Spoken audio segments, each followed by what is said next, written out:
दोस्तों चलिए आज की वीडियो शुरू करते हैं। दोस्तों वीडियो शुरू करने से पहले मैं आपको एक बात बता दूं कि आपने अभी तक हमारे इस चैनल को सब्सक्राइब नहीं किया हो तो नीचे पर आपको ग्रेट बटन में सब्सक्राइब करके लिखा रहा होगा, इसके ऊपर क्लिक कर लीजिए और साइड में एक नोटिफिकेशन बेल भी आएगा, उसको भी क्लिक कर लें ताकि आपको मिल सके हमारे अगले वीडियो की नोटिफिकेशन सबसे पहले और आप कुछ नया सीख सके। સૌરાષ્ટ્રની એકમાત્ર સ્કૂલ જ્યાં ટ્રસ્ટી તથા સંચાલકો ડોક્ટર, એન્જિનિયર તથા શિક્ષકો છે એવી Kanabar school of science and commerce. કાર્યક્ષેત્ર ધોરણ 5 થી 10, 11-12 સાયન્સ એન્ડ કોમર્સ. દીકરાઓ અને દીકરીઓ માટેના ઉજ્જવળ ભવિષ્ય માટે વાલીઓની પહેલી પસંદગી Kanabar school of science and commerce. અહીં છે શ્રેષ્ઠ શિક્ષકો દ્વારા મર્યાદિત સંખ્યામાં વિદ્યાર્થીઓ માટે ભણતર, અલગ અલગ સાયન્સ લેબ, કોમ્પ્યુટર લેબ, દીકરાઓ તથા દીકરીઓ માટે અલગ અલગ હોસ્ટેલ સાથે શુદ્ધ સાત્વિક ભોજનની વ્યવસ્થા, ટ્રાન્સપોર્ટેશનની સુવિધા. જી તેમજ નીટની તૈયારી સ્કૂલમાં જ. તો આથી વિશેષ આપ આપના બાળક માટે શું ઈચ્છો તો આજે જ એડમિશન માટે સંપર્ક કરો. Unit 1 Kanabar school of science and commerce, Khamrod ચોકડી, Junagadh bypass, Junagadh. Unit 2 main post ઓફિસની પાછળ શ્યામ વિદ્યાલય, સરકારી ગોડાઉન પાસે, ગાંધીગ્રામ, જુનાગઢ. નમસ્તે વિદ્યાર્થી મિત્રો, હવે આજે આપણે સેમેસ્ટર 2 નું પહેલું ચેપ્ટર અને આમ જોવા જઈએ તો 8મું ચેપ્ટર રેડોક્સ પ્રક્રિયા વિશે અભ્યાસ. રેડોક્સ પ્રક્રિયા અભ્યાસની દ્રષ્ટિએ વાત કરીએ એકદમ સહેલું ચેપ્ટર અને ખૂબ જ અગત્યનું ચેપ્ટર. એકદમ સહેલું ચેપ્ટર, સાવ ટૂંકું ચેપ્ટર અને ખૂબ જ અગત્યનું આ ચેપ્ટર. આ ચેપ્ટરની ઉપયોગિતા આપણે 12મા ધોરણમાં પણ આવશે ઘણી જગ્યાઓ પર અને અમુક પોઈન્ટ્સની ઉપયોગિતા નીટ ની અંદર પણ આને લગતો પ્રશ્ન આવી શકે. એકદમ સહેલું ચેપ્ટર છે, તમે બધું સરખી રીતે સમજશો તો આ ચેપ્ટર સમજવામાં મને નથી લાગતું કે આપણે કોઈ પણ પ્રકારની સમસ્યા ઊભી. તો પાઠની શરૂઆત કરીએ એટલે આપણે સૌથી પહેલા એ ખબર હોય છે રેડોક્સ પ્રક્રિયા એટલે શું. આ માહિતી તમે 9મા ધોરણમાં ભણી ગયા છતાંય આપણે ફરીથી સમજવાનો પ્રયત્ન તો કે ભાઈ ઓક્સિડેશન અને રિડક્શન પ્રક્રિયાના સરવાળાને કઈ પ્રક્રિયા કહેવાય તો કે ભાઈ રેડોક્સ પ્રક્રિયા તરીકે ઓળખવામાં આવે છે. ઓક્સિડેશન અને રિડક્શન પ્રક્રિયાના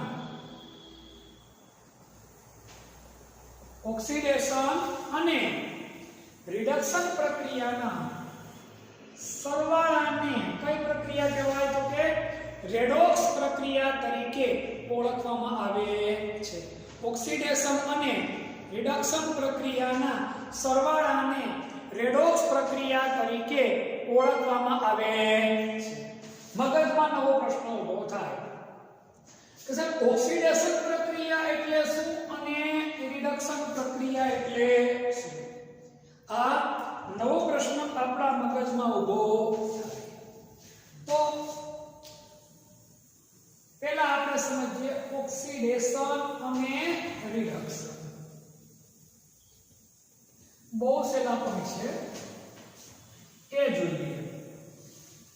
તો જે રાસાયણિક પ્રક્રિયા દરમિયાન ઓક્સિજન ઉમેરાય એવી રાસાયણિક પ્રક્રિયાને કઈ પ્રક્રિયા કહેવાય? ઓક્સિડેશન પ્રક્રિયા તરીકે ઓળખવામાં આવે છે.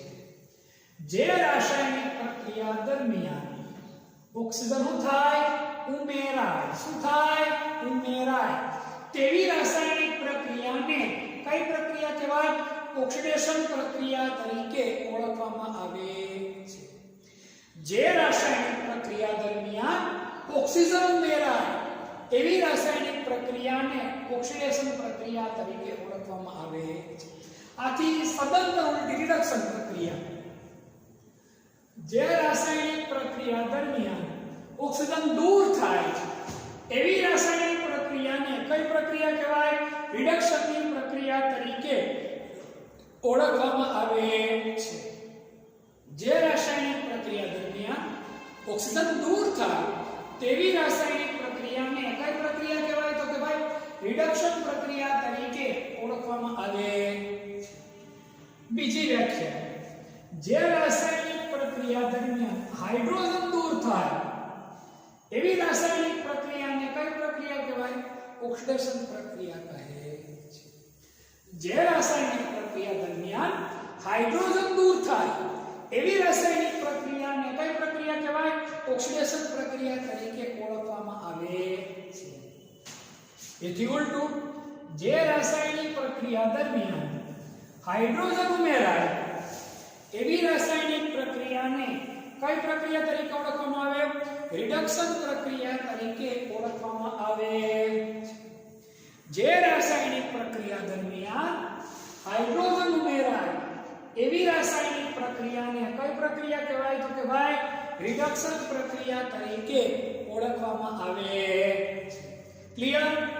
ઉતરે છે મારી વાત મગજમાં આખી? આ વ્યાખ્યાઓ તમે અગાઉ ભણી ગયેલા છે. હવે જેમ જેમ આગળ તમે અભ્યાસ કરતા રસાયણિકની વ્યાખ્યાઓ વધતી જાય. વધુ લેટેસ્ટ વ્યાખ્યા તમને આની સમજાવતો તમને તો જે રાસાયણિક પ્રક્રિયા દરમિયાન ઇલેક્ટ્રોન ગુમાવવાના થાય એવી પ્રક્રિયાને કઈ પ્રક્રિયા કહેવાય? ઓક્સિડેશનની પ્રક્રિયા. ઇલેક્ટ્રોન ગુમાવે તે પ્રક્રિયાને કઈ પ્રક્રિયા કહેવાય? ઓક્સિડેશનની પ્રક્રિયા. કઈ પ્રક્રિયા કહેવાય? ઓક્સિડેશનની પ્રક્રિયા. ઇલેક્ટ્રોન ગુમાવે તેવી પ્રક્રિયાને કઈ પ્રક્રિયા કહેવાય? ઓક્સિડેશનની પ્રક્રિયા. ઇલેક્ટ્રોન મેળવે તેને કઈ પ્રક્રિયા કહેવાય? રિડક્શન પ્રક્રિયા. કઈ પ્રક્રિયા કહેવાય? રિડક્શન પ્રક્રિયા. ચોથો પોઈન્ટ જે આ પાઠનો સૌથી અગત્યનો ભાગ છે એ મારે સમજાવવાનું તમને જે બાકી છે. ખાલી એનું નામ લખું છું, એ સમજાવી દઈશ તમને એટલે તમને બધું આવડી જશે. ઓક્સિડેશન આંકમાં વધારો થાય. શબ્દ આખો લખું, પહેલી વાર તમે લખો એટલા માટે. ઓક્સિડેશન આંકમાં વધારો થાય તેવી પ્રક્રિયાને કઈ પ્રક્રિયા કહેવાય? ઓક્સિડેશનની પ્રક્રિયા કહે છે. કેમાં? ઓક્સિડેશન આંકમાં શું થાય?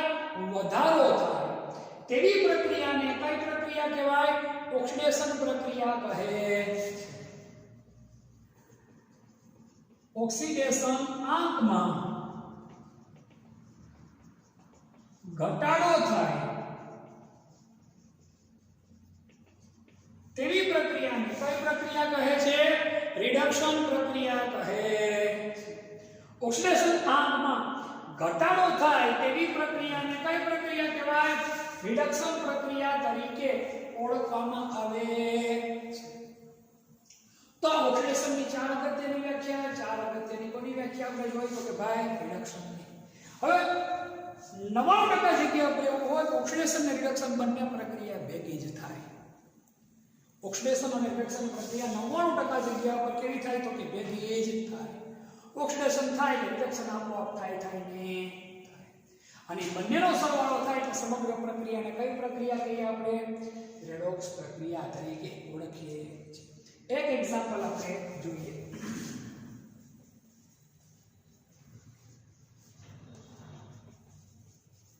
જો અહીંયા શું થાય?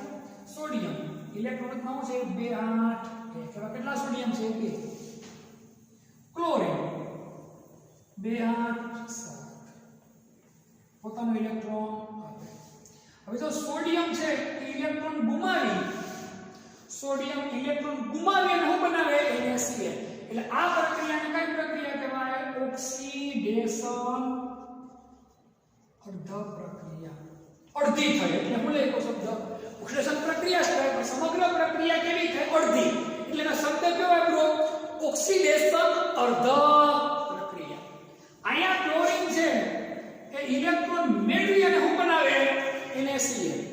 મેળવે એટલે કઈ પ્રક્રિયા કહેવાય? રિડક્શન. પણ અડધો ભાગ છે એટલે શું લખશું આપણે? રિડક્શન અર્ધ પ્રક્રિયા. અને આ આખી સમગ્ર પ્રક્રિયા છે એને કઈ પ્રક્રિયા કહેવાય ભાઈ? રેડોક્સ પ્રક્રિયા. કઈ પ્રક્રિયા કહેવાય? રેડોક્સ પ્રક્રિયા તરીકે ઓળખવામાં આવે છે.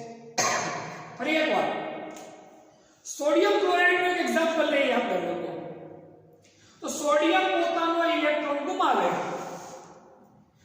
અને NaCl બનાવે. ગુમાવે ઇલેક્ટ્રોન ગુમાવે એટલે એ પ્રક્રિયાને કઈ કહેવાય? ઓક્સિડેશન.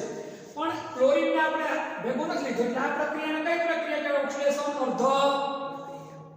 સોડિયમે કોને ઇલેક્ટ્રોન દીધું આપણે ગમતા નથી અત્યારે. એટલે ક્લોરીન ઇલેક્ટ્રોન શું કરે, મેળવીને NaCl બનાવે. તો એ પ્રક્રિયાને કઈ પ્રક્રિયા કહેવાય? રિડક્શન પ્રક્રિયામાં અડધી એટલે શું કરાતો આપણે રિડક્શન અર્ધ પ્રક્રિયા. આ એક એક્ઝામ્પલ સેટ કર્યું આપણે. કોનું એક્ઝામ્પલ સેટ કર્યું? ઓક્સિડેશન પ્રક્રિયાનું, રિડક્શન પ્રક્રિયાનું, ને બેયનો સરવાળો થયો એટલે કઈ પ્રક્રિયા થઈ ગઈ? રેડોક્સ પ્રક્રિયા થઈ. મોટા ભાગની પ્રક્રિયાઓ આ રીતની જ હોય છે.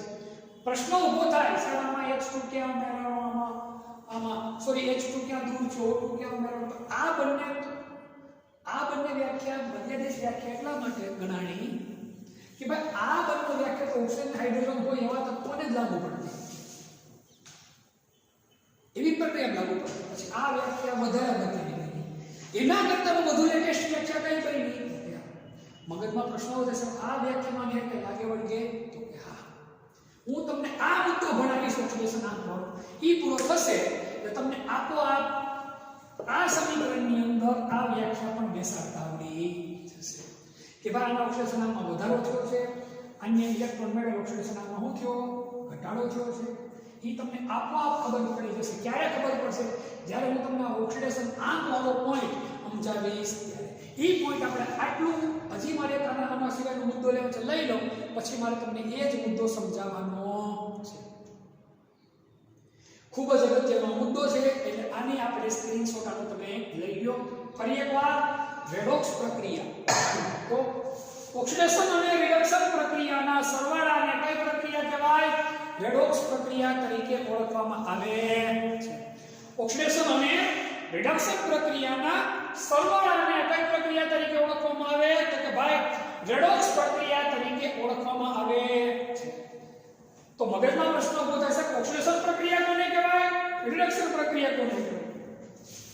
તો જે રાસાયણિક પ્રક્રિયા દરમિયાન ઓક્સિજન ઉમેરાય એવી પ્રક્રિયાને કઈ પ્રક્રિયા કહેવાય? ઓક્સિડેશન પ્રક્રિયા તરીકે ઓળખવામાં આવે છે. જે રાસાયણિક પ્રક્રિયા દરમિયાન ઓક્સિજન દૂર થાય એવી રાસાયણિક પ્રક્રિયાને કઈ પ્રક્રિયા કહેવાય? રિડક્શન પ્રક્રિયા તરીકે ઓળખવામાં આવે છે. જે રાસાયણિક પ્રક્રિયા દરમિયાન હાઇડ્રોજન દૂર થાય, કોણ દૂર થાય? હાઇડ્રોજન દૂર થાય એવી રાસાયણિક પ્રક્રિયાને કઈ પ્રક્રિયા કહેવાય? તો કે ભાઈ ઓક્સિડેશન પ્રક્રિયા તરીકે ઓળખવામાં આવે છે. જે રાસાયણિક પ્રક્રિયા દરમિયાન શું ઉમેરાય? તો કે હાઇડ્રોજન ઉમેરાય.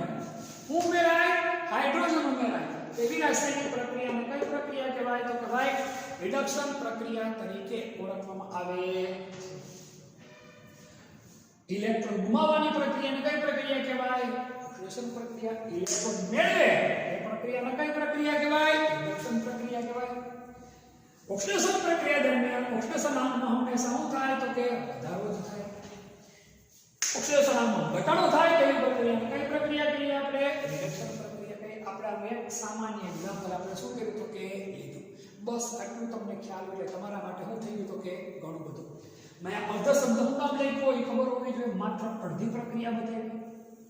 અહીંયા અર્ધ શબ્દ હું કામ લખ્યો? મેં અડધી પ્રક્રિયા બતાવી. બે અડધી પ્રક્રિયાનો સરવાળો એક કેવી પ્રક્રિયા થાય? આખી પ્રક્રિયા કઈ થાય? રેડોક્સ પ્રક્રિયા.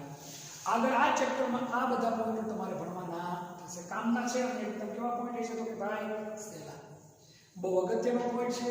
શાંતિથી સમજી લ્યો. જો આને સ્ક્રીનશોટ તમે આનો લઈ લો.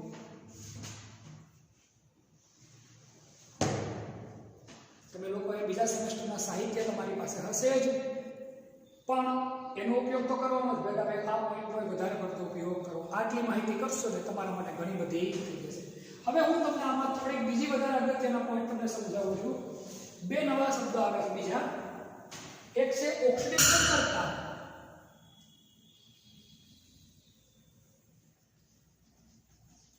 અને બીજો શબ્દ છે રિડક્શન કરતા. આ બે શબ્દ સમજવાના છે આપણે. ઈ ક્લિયર થઈ જાય એટલે ઓક્સિડેશન આંકડો પોઈન્ટ આપણે ભણવાનો. બે નવા શબ્દ આપણે ભણવાના છે, ઓક્સિડેશન કરતા અને રિડક્શન કરતા.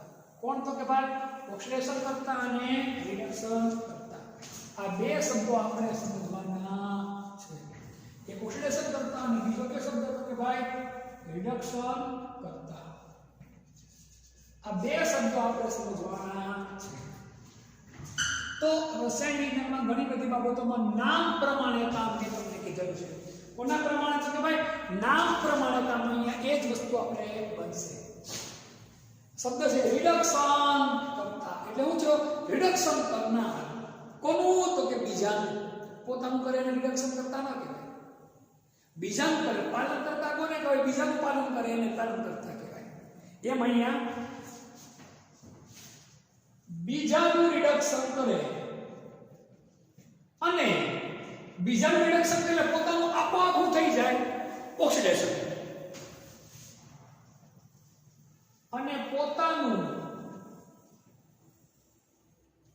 ઓક્સિડેશન કરે તેને શું કહેવાય? રિડક્શન કરતા. શબ્દ ખાસ સમજો. બીજાનું શું કરે? રિડક્શન. અને પોતાનું શું કરે? ઓક્સિડેશન. તેને શું કહેવાય? રિડક્શન કરતા. બીજાનું શું કરે? રિડક્શન. પોતાનું શું કરે? ઓક્સિડેશન. એને શું કહેવાય? રિડક્શન કરતા. યાદ રાખજો, આ પોઈન્ટમાં સારા વિદ્યાર્થીઓ માર ખાઈ જાય છે સમજવામાં. અત્યારે તમને યાદ રહી જાય, પછી તમે રિડક્શન કરતા પૂછ્યું તમે એમાં બીજી માહિતી જ લખી નાખો, અને ઓક્સિડેશન કરતા પૂછ્યું તો એમાં બીજી જ માહિતી લખી નાખો. આમાં ભૂલ થાય નહીં. ઓક્સિડેશન કરતા બીજાનું શું કરે? તો કે ભાઈ ઓક્સિડેશન કરે, અને પોતાનું શું કરે? રિડક્શન કરે. તેને શું કહેવાય? ઓક્સિડેશન કરતા. શું કહેવાય? ઓક્સિડેશન કરતા. સમજો, પરીક્ષામાં તમને અમે પૂછીએ સમજાવો રિડક્શન કરતા, તો તમારે શું કરો? પોઈન્ટ લખાય. બીજાનું રિડક્શન કરે અને પોતાનું ઓક્સિડેશન કરે તેને શું કહેવાય? રિડક્શન કરતા. તેમાં O2 ઉમેરાય, H2 દૂર થાય. રિડક્શન કરતા હોય ઇલેક્ટ્રોન ગુમાવે. રિડક્શન કરતાના ઓક્સિડેશન નામમાં શું થાય? વધારો થાય. કારણ કે પોતાનું ઓક્સિડેશન કરે એટલા માટે આ ચારે મુદ્દામાં આવી. અહીંયા ઓક્સિડેશન કરતા પૂછાય તો બીજાનું શું કરે? ઓક્સિડેશન. અને પોતાનું શું કરે? તો કે ભાઈ રિડક્શન કરે. તેને શું કહેવાય? ઓક્સિડેશન કરતા તરીકે ઓળખવામાં આવે છે. એમાં શું થાય? ઓક્સિજન દૂર થાય, હાઇડ્રોજન ઉમેરાય, ઇલેક્ટ્રોન મેળવે. ઓક્સિડેશન આંકમાં શું થાય? ઘટાડો થાય. શું થાય? ઘટાડો થાય. તો એવી એવા પદાર્થો એક પદાર્થ કયા પદાર્થ કહેવાય? રિડક્શન. હવે જો આ ઓક્સિડેશન અંધ પ્રક્રિયા છે, તમાર સોડિયમ છે એવું છે ખબર છે? રિડક્શન. રિડક્શન અંધ પ્રક્રિયા છે. ક્લોરીન છે એવું થયો તો કે ભાઈ ઓક્સિડેશન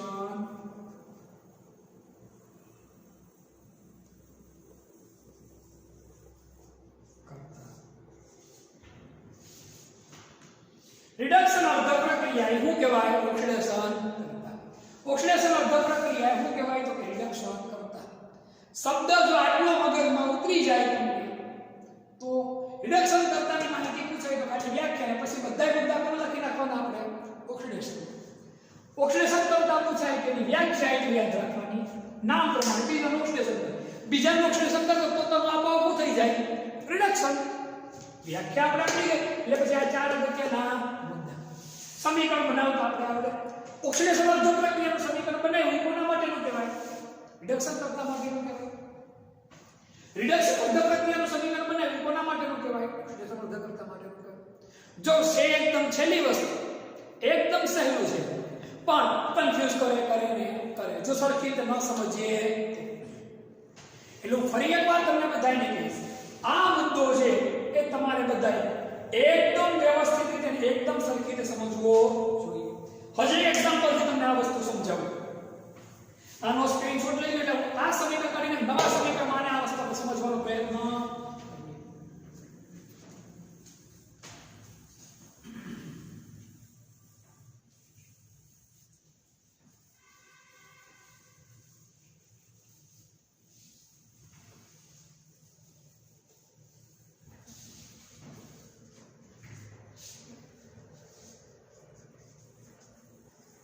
સોડિયમ અને સલ્ફર વચ્ચે પ્રક્રિયા કરાવો એટલે સોડિયમ સલ્ફાઇડ બને. ઓક્સિડેશન 286 પોતાના બંને ઇલેક્ટ્રોન આને આપી. સોડિયમ છે એ ઇલેક્ટ્રોન શું કરશે? ઇલેક્ટ્રોન ગુમાવે તે પ્રક્રિયાને કઈ પ્રક્રિયા કહેવાય?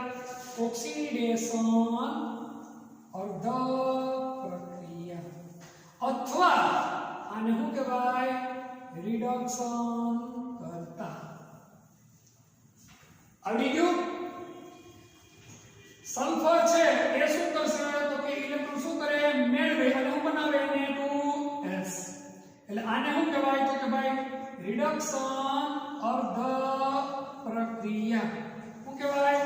રિડક્શન અર્ધ પ્રક્રિયા, અથવા તો આને શું કહેવાય? ઓક્સિડેશન કરતા. શું કહેવાય? ઓક્સિડેશન કરતા તરીકે ઓળખવામાં આવે છે.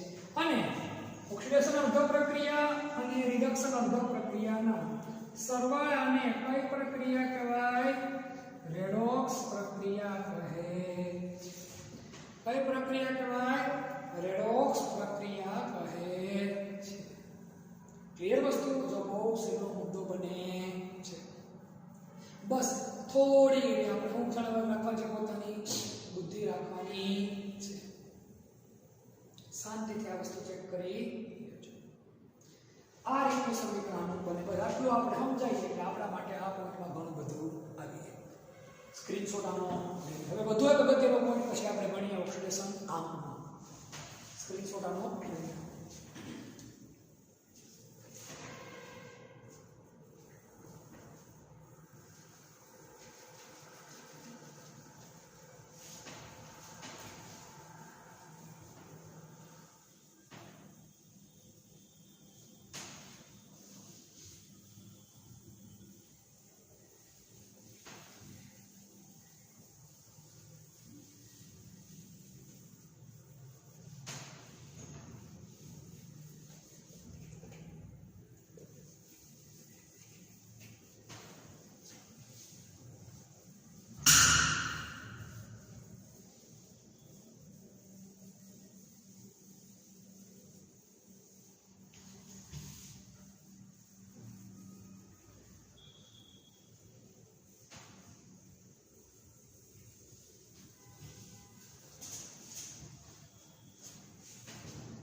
વધુ અગત્યનો પોઈન્ટ છે આપણો ઓક્સિડેશન આંક. કયો પોઈન્ટ છે? તો કે ભાઈ ઓક્સિડેશન આંક.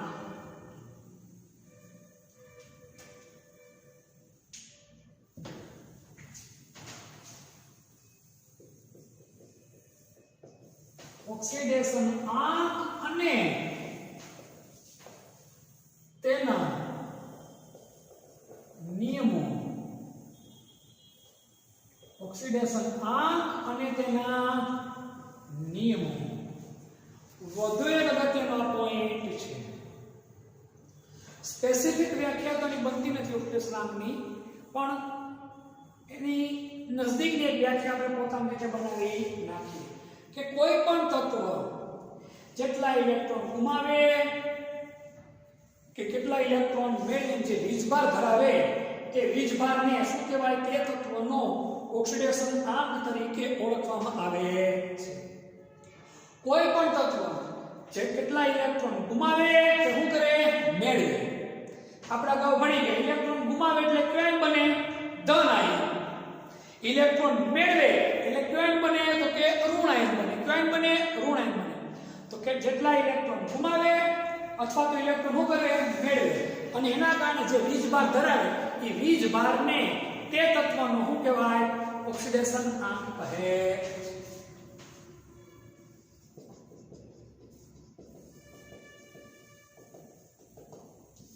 તો ઓક્સિડેશન આંકની વ્યાખ્યા. કોઈ પણ તત્વ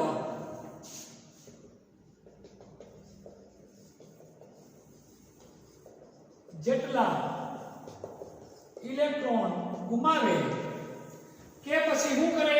મેળવે. ગુમાવી કે મેળવીને જે વીજભાર ધરાવે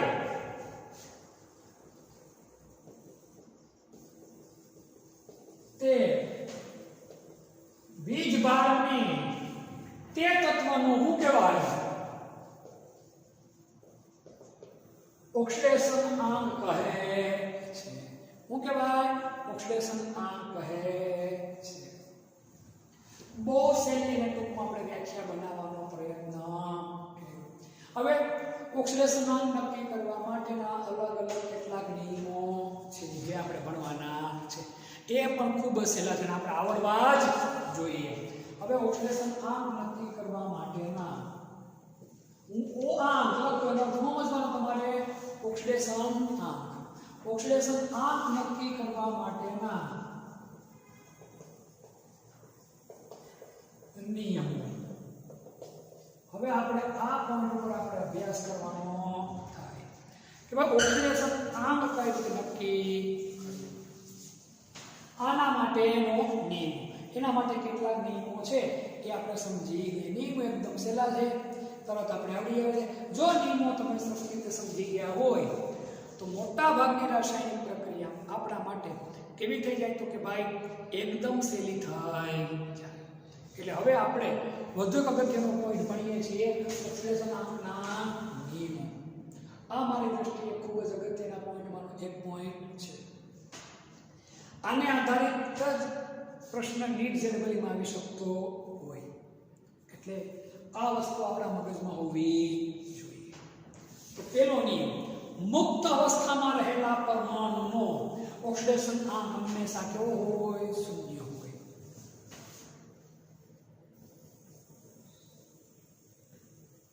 મુક્ત અવસ્થામાં રહેલા પરમાણુનો ઓક્સિડેશન આંક હંમેશા કેવો હોય તો કે શૂન્ય હોય છે. ઓક્સિડેશન આંક હંમેશા શૂન્ય હોય છે. કેવી અવસ્થામાં રહેલો?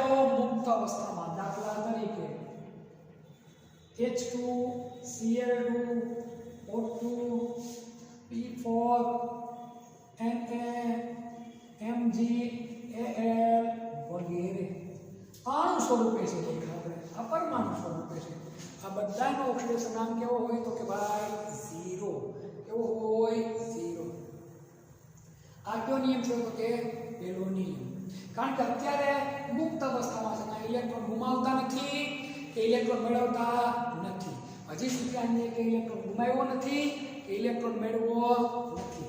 એટલે આનો ઓક્સિડેશન આંક કેવો રાખેલો છે આપણે તો કે ભાઈ 0. કેવો? 0.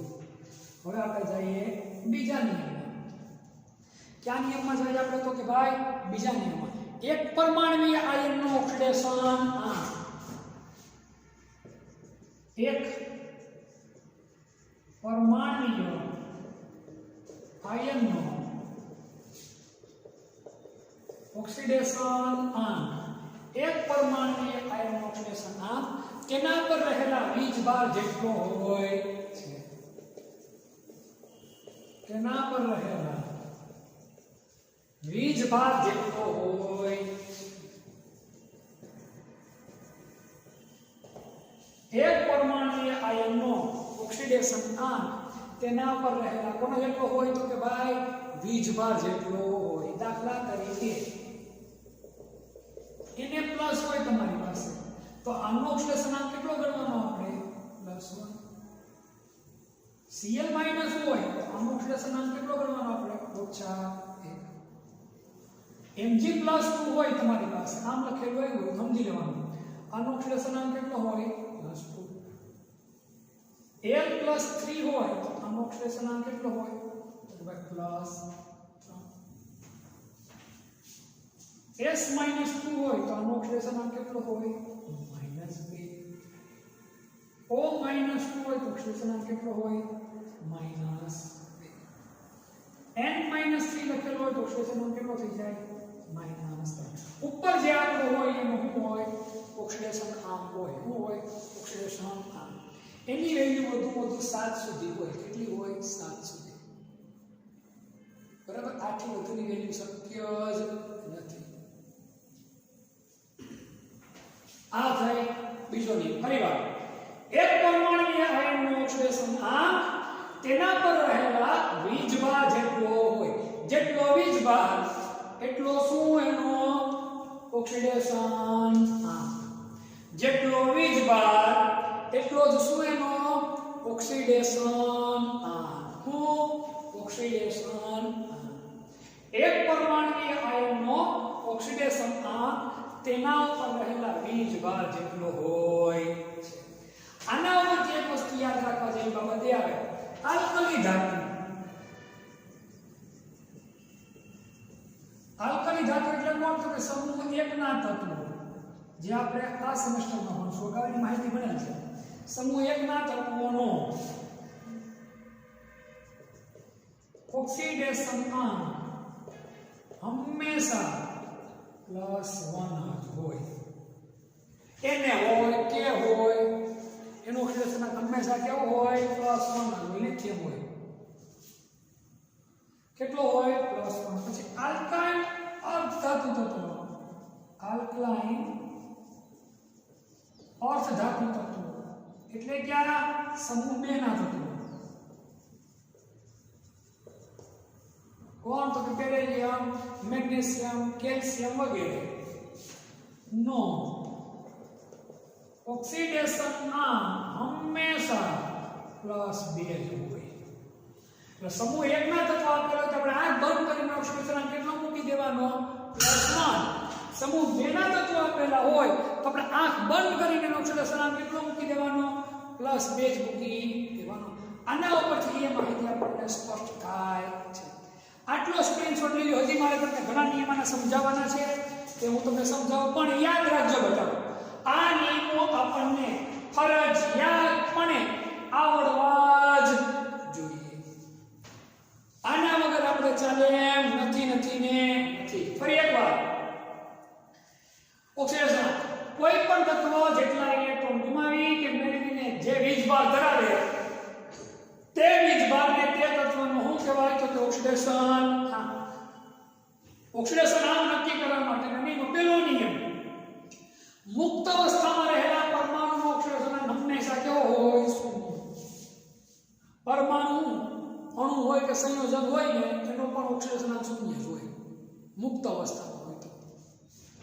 એક પરમાણુય આયનનો ઓક્સિડેશન આંક તેના પર રહેલા વીજભાર જેટલો હોય.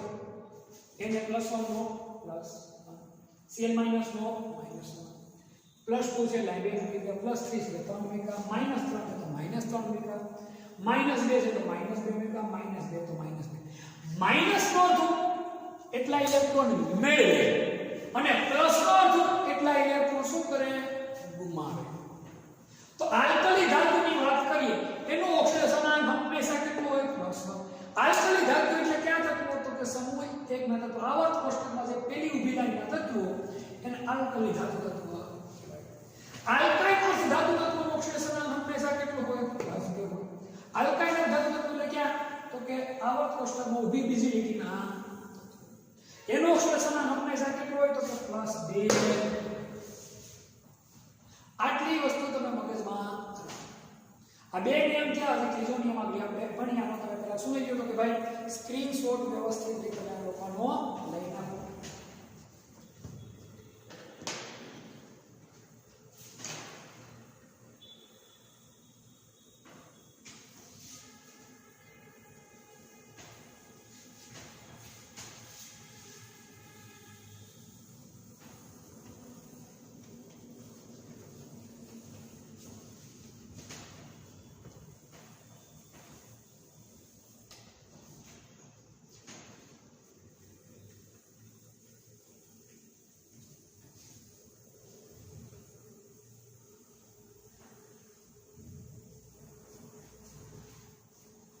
ત્રીજો અગત્યનો નિયમ જોઈએ આપણે.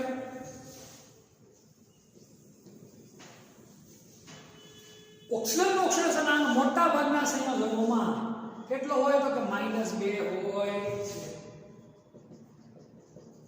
મોટા ભાગના સંયોજનોમાં જો શબ્દને હું લખ્યો મોટા ભાગના, દરેક નથી લખ્યો, યાદ રાખજો. મોટા ભાગના સંયોજનોમાં ઓક્સિજનનો ઓક્સિડેશન આંક -2 હોય છે. દાખલા તરીકે H2O H2SO બરાબર. હવે તો અનેક ઉદાહરણો તમે લખી શકો વગેરે. હવે મોટા ભાગના આમાં અપવાદ આવે. હવે હું આવે અપવાદ એટલે હું થોડો ઘણો ફેરફાર. હવે આમાં આવશે અપવાદ. 3 અપવાદ છે, 3 અપવાદ છે, 3 અપવાદ છે. પેલો અપવાદ પેરોક્સાઇડ સંયોજનોમાં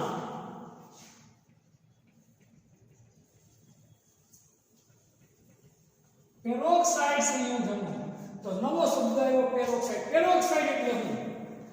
તો બે ઓક્સિજન પાસે રહેલા હોય અને એકબીજા સાથે જોડાયેલા હોય એવા ઓક્સિજનને, એવા સંયોજનને કયા સંયોજનો કહેવાય? પેરોક્સાઇડ સંયોજન. આની ઉદાહરણ આપીશ. જે સંયોજનમાં બે ઓક્સિજન પાસે હોય અને એકબીજા સાથે જોડાયેલા હોય તેવા સંયોજનોને શું કહેવાય? તો કે પેરોક્સાઇડ સંયોજન. શું કહેવાય? પેરોક્સાઇડ સંયોજન. તો પેરોક્સાઇડ સંયોજનોમાં ઓક્સિજનનો ઓક્સિડેશન આંક હંમેશા કેટલો હોય? -1 હોય. કેટલો હોય? -1. દાખલા તરીકે H2O2 Na2O2. તો જો આમાં કઈ રીતે હોય? આમ હોય HOOH. જો બે ઓક્સિજન એકબીજા જોડાયેલા છે, નજીક છે ને, બંને એકબીજા શું થયેલા છે? જોડાયેલા. Na2O2 માં આમ હોય. હવે મનમાં થાય શું કામ આવું? કારણ કે મેં તમને કીધું એના ઓક્સિડેશન આંક હંમેશા કેટલો હોય? +1 જ હોય. હવે આવા ઓક્સિજન કેટલા છે? 2. તો આનો કેટલો રાખવો પડે? તમે જેમ મને -1. તો આખા સંયોજનનો ઓક્સિડેશન આંક કેટલો થાય? 0 થાય. બાકી સંયોજન કેવું થઈ જાય? અસ્થાયી. કેવું થઈ જાય? અસ્થાયી. તો આ કોની વાત કરી મેં તમને? પેરોક્સાઇડની. કોની વાત કરી? પેરોક્સાઇડની. હજી આમાં બીજા એક વાત છે, સુપર ઓક્સાઇડ. કોની વાત કરું તો મને એમ તો કે ભાઈ સુપર ઓક્સાઇડ. કોની? Super oxide.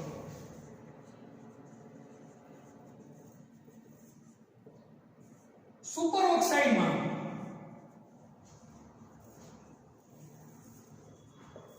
ઓક્સિજનનો ઓક્સિડેશન આંક -1/2 અડધો.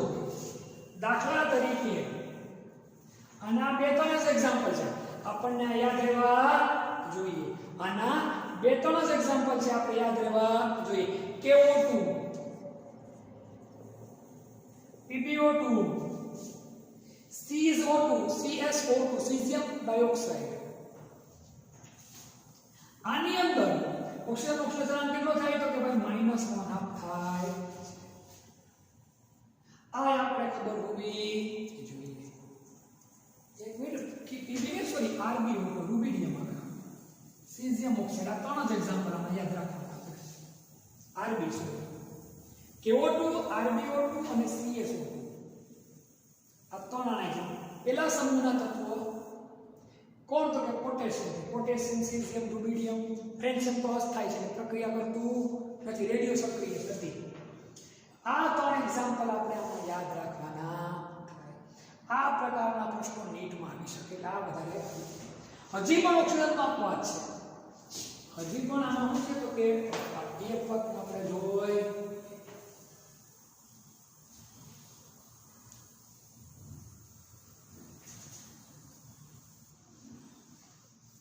ઓક્સિજન જ્યારે ફ્લોરિન સાથે પ્રક્રિયા કરે, શબ્દ ખાસ યાદ રાખજો. ઓક્સિજન જ્યારે કોની સાથે પ્રક્રિયા કરે? ફ્લોરિન સાથે પ્રક્રિયા કરે. ઓક્સિજન જ્યારે ફ્લોરિન સાથે પ્રક્રિયા કરે ત્યારે તેનો ઓક્સિડેશન ધન એટલે કે પ્લસ બને. ફ્લોરિન હારે પ્રક્રિયા કરે ત્યારે ઓક્સિડેશન પ્લસ થાય. શું કામ? કે ફ્લોરિન સૌથી વધુ વિદ્યુતઋણ તત્વ કોણ છે? ફ્લોરિન. એનો તો માઇનસ જ હોય. એનો માઇનસ હોય તો બીજાનો ફરજિયાત કેવો થઈ જાય? પ્લસ. આમાં બે જ એક્ઝામ્પલ છે. દાખલા તરીકે OF2 ઓક્સિજન ડાઇફ્લોરાઇડ નામ છે ઓક્સિજન ડાઇફ્લોરાઇડ. ઓક્સિજન ડાઇફ્લોરાઇડ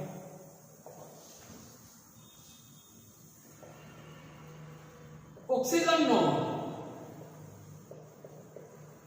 ઓક્સિડેશન +2 થાય. કેટલો થાય? +2. O2F2 ડાઇઓક્સિજન ડાઇફ્લોરાઇડ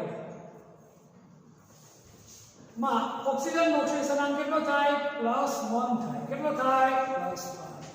તો આ ઓક્સિજનના અને નાપવા દો. ખાસ યાદ રાખવાનું છે, મોસ્ટ અગત્યની વસ્તુ આ.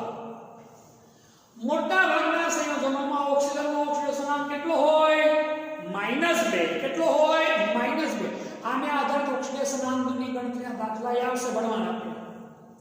દાખલા તરીકે H2O H2SO વગેરે. હવે આમાં આપવા પેરોક્સાઇડ સંયોજનનો ઓક્સિડેશન કેટલો હોય? તો કે ભાઈ -1. તો મગજમાં પ્રશ્ન ઉભો થાય, પેરોક્સાઇડ સંયોજન કોને કહેવાય? જે સંયોજનમાં બે ઓક્સિજન પાસે હોય અને એકબીજા સાથે ઉઠેલા હોય, જોડાયેલા હોય, તેવા સંયોજનોને કયા સંયોજનો કહેવાય? પેરોક્સાઇડ.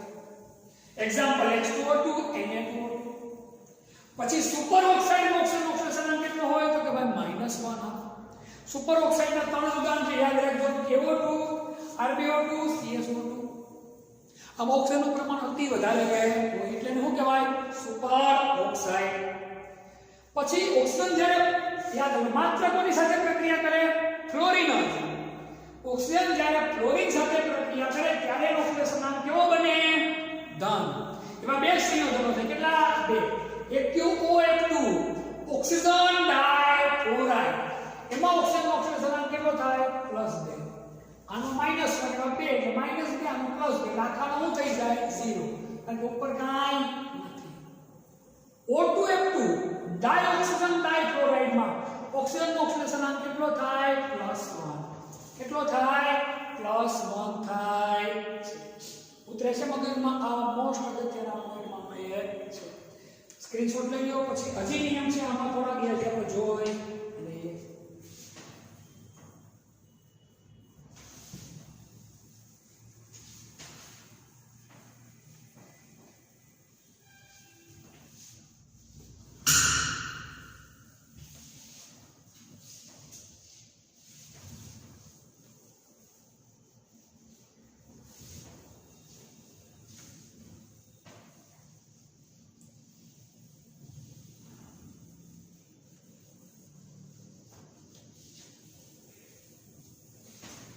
હાઇડ્રોજનના કેસની વાત કરીએ. હવે આપણે કોની વાત કરીએ? હાઇડ્રોજનના કેસની. તો હાઇડ્રોજન જ્યારે ધાતુ સાથે પ્રક્રિયા કરે ત્યારે ઓક્સિડેશન અંક -1.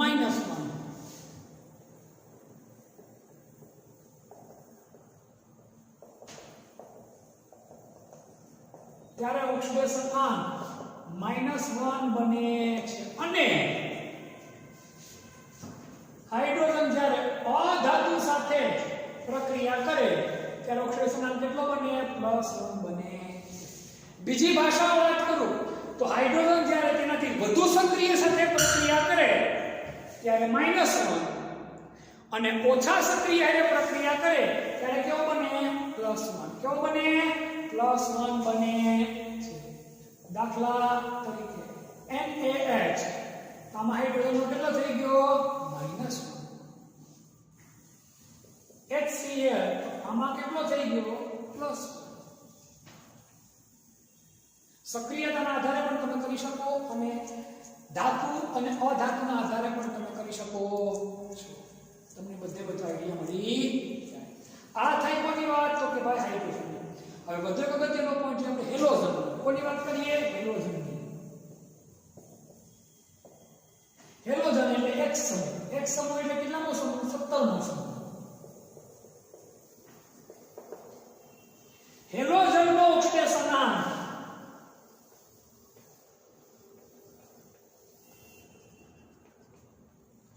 -1 હોય છે. કેટલો હોય? -1. એમાં અપવાદે હશે. ફ્લોરિનનો ઓક્સિડેશનાંક હંમેશા કેટલો હોય? -1 જ હોય. કેટલો હોય? -1 જ. એના સિવાયના ક્લોરીન, બ્રોમિન, આયોડીન જ્યારે ફ્લોરિન કે ઓક્સિજન સાથે, શબ્દ યાદ રાખજો, ફ્લોરિન કે ઓક્સિજન સાથે આ બેમાંથી કોઈ સાથે જો પ્રક્રિયા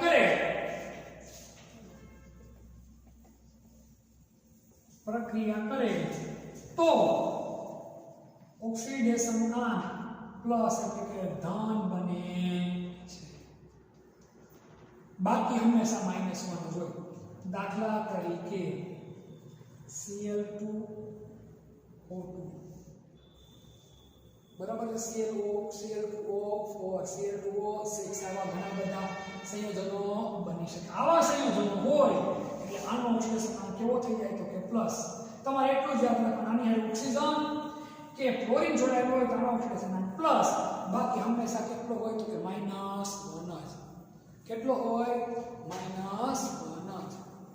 કેટલો હોય? -1 જ. આ ખાસ યાદ રાખવાનું છે આપણે. હવે એથી આપણે આગળ આપણે જોઈએ તો તટસ્થ સંયોજનોનો ઓક્સિડેશનાંક કેટલો હોય તો કે 0. તટસ્થ સંયોજનોનો ઓક્સિડેશનાંક કેટલો હોય તો કે 0 હોય છે. દાખલા તરીકે NaCl બરાબર 0. ગમે એવું સંયોજન હોય, ઉપર કાંઈ ન હોય એટલે ઓક્સિડેશનનો ટોટલ કેટલો થાય? 0. તટસ્થ સંયોજનોના ઓક્સિડેશન આંકનો આમ શબ્દ લખાય સરવાળો 0 હોય છે. દાખલા તરીકે NaCl બરાબર 0, H2SO4 બરાબર 0.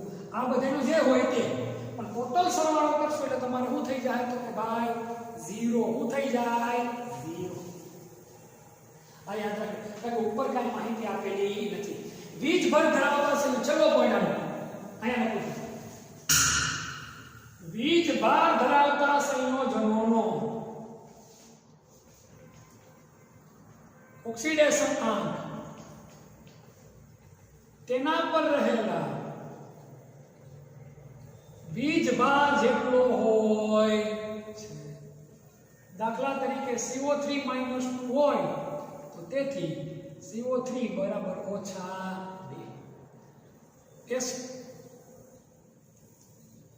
NH4 +1 હોય તો NH4 બરાબર +1. SO4 -2 હોય તો SO4 બરાબર -2. જોઈ લો, સ્ક્રીનશોટ લઈ લો. વધુ આના વિશેની સમજ, આના આધારે થોડા એક્ઝામ્પલ અને ફરી પાછું રિવિઝન આપણે થોડું ઘણું નેક્સ્ટ લેક્ચરમાં કરશું. આજે આપણે અહીંયા આ પોઈન્ટને અટકાવી